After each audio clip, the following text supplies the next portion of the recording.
So, how much does an indie game actually cost to make?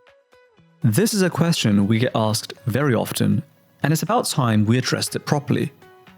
You know, it can be quite difficult to estimate these numbers, since it's, as you can imagine, extremely genre, platform, and timeline dependent, plus of course other considerations. However, we are convinced that, through our many years of experience developing games as an indie studio, there are still meaningful ballparks that are worth discussing. Oh, and of course, if you're interested in working with us on a super awesome title, please drop us an email. Apologies for the self-promotion, by the way.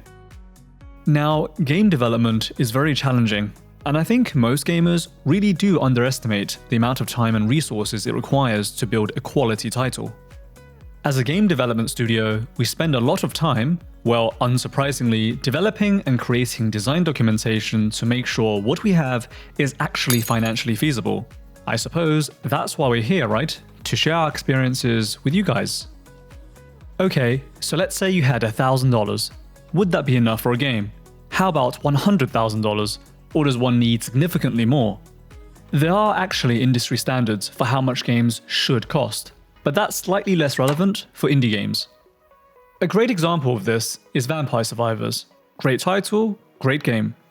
Despite its success, the game is actually relatively simple in execution. The funny thing is, the entire development process supposedly cost a whole $1,500.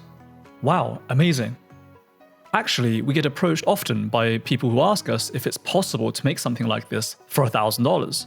So then, if it were true, why doesn't everyone just make super high quality indie titles if it's so easy?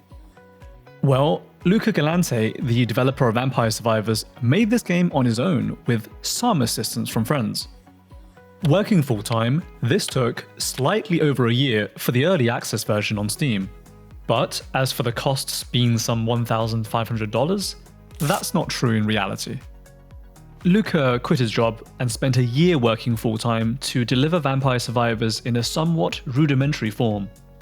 In addition, he asked his developer friends to help in their spare time, for free, or at least is not included in the $1,500 budget stated earlier. Now, I personally think that Vampire Survivors is a phenomenal game, and unsurprisingly has over 50 million downloads to date. However, keep in mind that it took significantly longer than a year before the game reached a reasonable number of downloads. It wasn't actually that popular when it first released. The unfortunate reality is that a single developer works far more efficiently alone when compared to a team. It's like having the lone wolf talent bonus. It's very much real in real life, assuming you're willing to work crazy hours. The reason is, when you start delegating tasks to others, it becomes incrementally less efficient the more team members you have. Pretty much all development teams will understand this, as the division of labor doesn't apply to app or game development in the same way as it does to more traditional industries. So, converted into more realistic costs to replicate Vampire Survivors, assuming you're not doing crazy overtime and working with a team, you'd probably be looking closer to $150,000 USD, assuming you outsource the work to save on budget, would be our estimation. Okay, now let's analyze another well-known title. This one is more on the medium size for indies.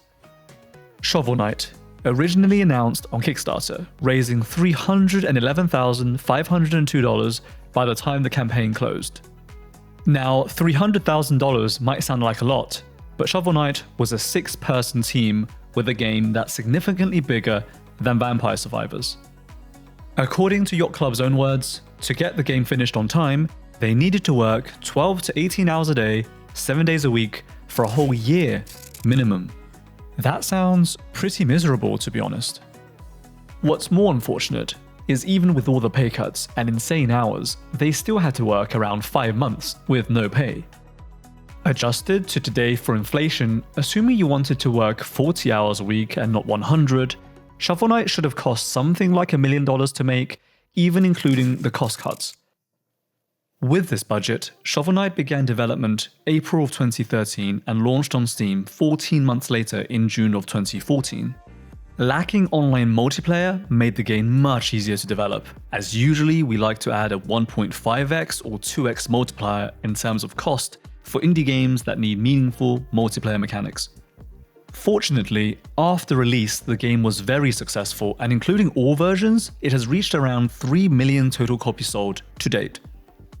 By our measure, you probably could have gotten away with around half of the development cost if the team was remote, based outside of the US in countries with a lower cost of living for around $500,000. But then again, Yacht Club were pretty passionate and they were relatively experienced developers. You could have cut on the cost by going remote and abroad, but almost certainly you wouldn't have achieved the same quality without stretching the development timeline to at least 18 months or beyond. The Shovel Knight guys really did a fantastic job, if I'm being honest.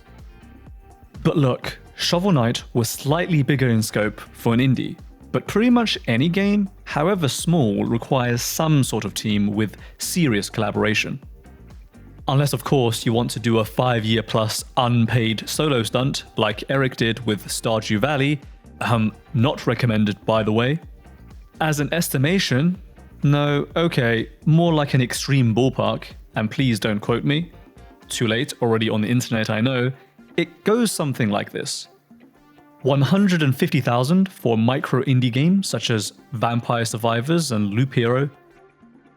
250,000 for a small indie game such as Unpacking. 500,000 for a medium-sized indie game such as Binding of Isaac. 750,000 for a larger indie game such as Stardew Valley. Anyway, these estimates are roughly the cost if you were to hire developers to make the game with you. Heck, if you can convince 10 very experienced game dev friends to go unpaid for a few years, you could claim you made Hades for near zero. It's just often not economically feasible to do that in the real world. Either way, these numbers might seem big, but this is the reality of game dev, and it's not that bad when compared to AA's or AAA's, honestly. That's a whole nother topic, and we will discuss that in a follow-up video. So, to summarize, even small indie games, as you can see, can be very costly, not only financially, but also take a huge toll on the developers mentally due to the risks involved. So be nice to game developers and support their game if you can. We at the studio also do try our best to make quality titles. If you have time, take a look at the games we have been working on and put them on your wishlist.